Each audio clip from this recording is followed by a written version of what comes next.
بسم اللہ الرحمن الرحیم۔ سیرت النبی صلی اللہ علیہ وسلم آپ سن رہے ہیں 19واں باب آپ نے سماعت کیا۔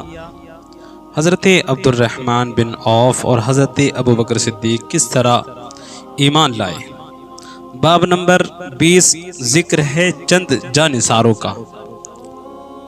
ماں نے دونوں بھائیوں کو بہت تکالیف پہنچائیں۔ حضرت عبد الرحمن بن عوف کی والدہ نے آخر عامر تنگ آ کر حبشہ کو ہجرت کر گئے۔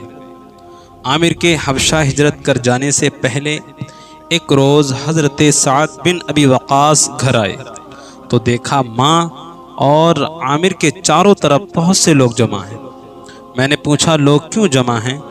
لوگوں نے بتایا یہ دیکھو تمہاری ماں نے تمہارے بھائی کو پکڑ رکھا ہے اور اللہ سے عہد کر رہی ہے کہ جب تک عامر بے دینی نہیں چھوڑے گا اس وقت تک یہ نہ تو کھجور کے سائے میں بیٹھے گی اور نہ کھانا کھائے گی اور نہ پانی پیے گی۔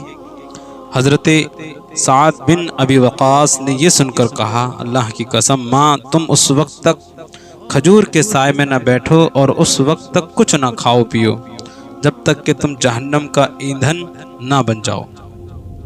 غرض انہوں نے ماں کی کوئی پرواہ نہ کی اور دین پر ڈٹے رہے۔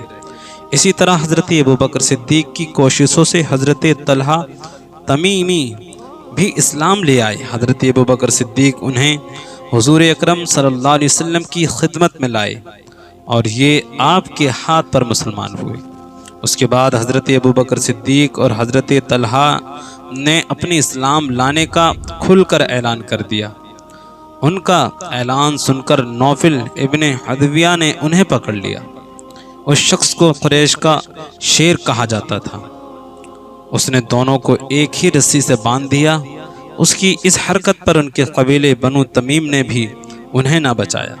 اب چونکہ نوفل نے دونوں کو ایک ہی رسی سے باندھا تھا اور دونوں کے جسم آپس میں بالکل ملے ہوئے تھے اس لیے انہیں قرینین کہا جانے لگا، یعنی ملے ہوئے۔ نوفل بن حدویہ کے ظلم کی وجہ سے نبی پاک صلی اللہ علیہ وسلم نے فرمایا کرتے تھے کہ اے اللہ ابن حدویہ کے شر سے ہمیں بچا۔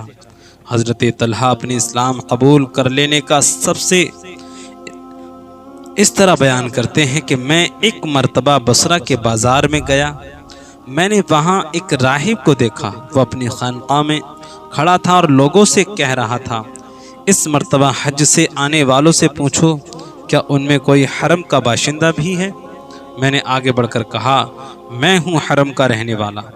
میرا جملہ سن کر اس نے کہا کیا احمد کا ظہور ہو گیا ہے؟ میں نے پوچھا احمد کون؟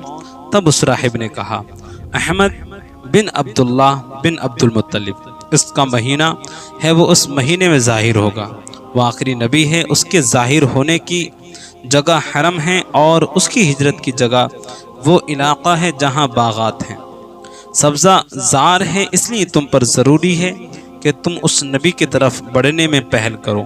اس راہب کی کہی ہوئی بات میرے دل میں نقش ہو گئی۔ میں تیزی کے ساتھ وہاں سے واپس روانہ ہوا اور مکہ پہنچا۔ یہاں پہنچ کر میں نے لوگوں سے پوچھا کیا کوئی نیا واقعہ پیش آیا ہے؟ لوگوں نے بتایا ہاں، محمد بن عبداللہ امین نے لوگوں کو اللہ کی طرف دعوت دینا شروع کیا ہے۔ ابو بکر نے ان کی پیروی قبول کر لی ہے۔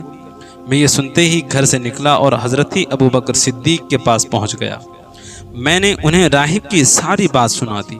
ساری بات سن کر حضرت ابو بکر صدیق حضور اکرم صلی اللہ علیہ وسلم کی خدمت میں گئے اور آپ کو یہ پورا واقعہ سنایا۔ آپ سن کر بہت خوش ہوئے، اسی وقت بھی مسلمان ہو گیا، یعنی اسی وقت میں بھی مسلمان ہو گیا۔ یہ حضرت طلحہ عشرہ مبشرہ میں سے ہیں، یعنی جو 10 جنتی صحابہ جن کی بشارت اللہ کے رسول نے دنیا میں ہی عطا کر دی تھی، جنت کی بشارت دی ان میں سے ایک ہیں۔ اسی طرح حضرت ابو بکر صدیق کی کوششوں سے جن صحابہ کرام نے کلمہ پڑھا ان میں سے 5 عشرہ مبشرہ میں شامل ہیں۔ وہ یہ ہیں حضرت زبیر، حضرت عثمان، حضرت طلحہ، حضرت عبد الرحمن بن عوف۔ بعض نے ان میں چھٹے صحابی کا بھی اضافہ کیا ہے، وہ ہیں حضرت ابو عبیدہ بن جرہ، ان حضرات میں حضرت ابو بکر، حضرت عثمان اور حضرت عبد الرحمن اور حضرت طلحہ کپڑے کے تاجر تھے، حضرت زبیر جانور ذبح کرتے تھے اور حضرت سعد تیر بنانے کا کام کرتے تھے۔ ان کے بعد حضرت عبداللہ بن مسعود ایمان لائے۔ وہ اپنے اسلام لانے کا واقعہ یوں بیان کرتے ہیں کہ میں ایک دن عقبہ بن ابی معیط کے خاندان کی بکریاں چرا رہا تھا، اسی وقت رسول اللہ وہاں آ گئے۔ ابو بکر صدیق بھی آپ کے ساتھ تھے۔ آپ نے پوچھا کیا تم دودھ ہے؟ میں نے کہا جی ہاں، لیکن میں تو امین ہوں، یعنی یہ دودھ تو امانت ہے۔ آپ نے فرمایا کیا تمہارے پاس کوئی ایسی بکری ہے جس نے ابھی کوئی بچہ نہ دیا ہو؟ میں نے کہا جی ہاں، ایک ایسی بکری ہے۔ میں اس بکری کو آپ کے قریب لے آیا، اس کے ابھی تھن پوری طرح نہیں نکلے تھے۔ آپ نے اس کے تھنوں کی جگہ پر ہاتھ پھیرا، اسی وقت اس بکری کے تھن دودھ سے بھر گئے۔ یہ واقعہ دوسری روایت میں یوں بیان ہوا ہے کہ اس بکری کے تھن سوکھ چکے تھے، آپ نے ان پر ہاتھ پھیرا تو وہ دودھ سے بھر گئے۔ حضرت عبداللہ بن مسعود یہ دیکھ کر حیران رہ گئے اور وہ آپ کو ایک صاف پتھر لے آئے۔ وہاں بیٹھ کر آپ صلی اللہ علیہ وسلم نے بکری کا دودھ پیا۔ آپ نے وہ دودھ ابو بکر صدیق کو پلایا، پھر مجھے پلایا اور آخر میں آپ نے خود پیا۔ پھر آپ نے بکری کے تھن سے فرمایا سمٹ جا، چنانچہ تھن فوراً ہی پھر ویسے ہو گئے جیسے پہلے تھے۔ حضرت عبداللہ بن مسعود فرماتے ہیں جب میں نے رسول اللہ کا یہ معجزہ دیکھا تو آپ سے عرض کیا اے اللہ کے رسول، مجھے اس کی حقیقت بتائیے۔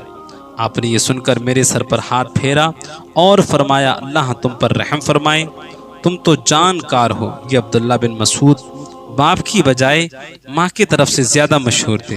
ان کی ماں کا نام ام عبد تھا۔ ان کا قد بہت چھوٹا تھا، نہایت دبلے پتلے تھے۔ ایک مرتبہ صحابہ ان پر ہنسنے لگے تو آپ نے ارشاد فرمایا عبداللہ اپنے مرتبے کے لحاظ سے ترازو میں سب سے زیادہ بھاری ہے۔ انہی کے بارے میں نبی کریم صلی اللہ علیہ وسلم نے ارشاد فرمایا تھا اپنی امت کے لیے میں بھی اسی چیز پر راضی ہو گیا جس پر ابن ام عبد یعنی عبداللہ ابن مسعود راضی ہو گئے، اور جس چیز کو عبداللہ بن مسعود نے امت کے لیے ناگوار سمجھا میں نے بھی اس کو ناگوار سمجھا۔ آپ ان کی بہت عزت کرتے تھے، انہیں اپنے قریب بٹھایا کرتے تھے، ان سے کسی کو چھپایا نہیں کرتے تھے، اس لیے یہ آپ کے گھر میں آتے جاتے یہ نبی کریم کے آگے آگے یا ساتھ ساتھ چلا کرتے تھے۔ آپ جب غسل فرماتے تو یہی پردے کے لیے چادر تان کر کھڑے ہوتے تھے، آپ جب سو جاتے تو یہی آپ کو وقت پر جگایا کرتے تھے۔ اسی طرح جب آپ کہیں جانے کے لیے کھڑے ہوتے تو حضرت عبداللہ بن مسعود آپ کو جوتے پہناتے تھے، پھر جب آپ کہیں پہنچ کر بیٹھ جاتے تو یہ آپ کے جوتے اٹھا کر اپنے ہاتھ میں لے لیا کرتے تھے۔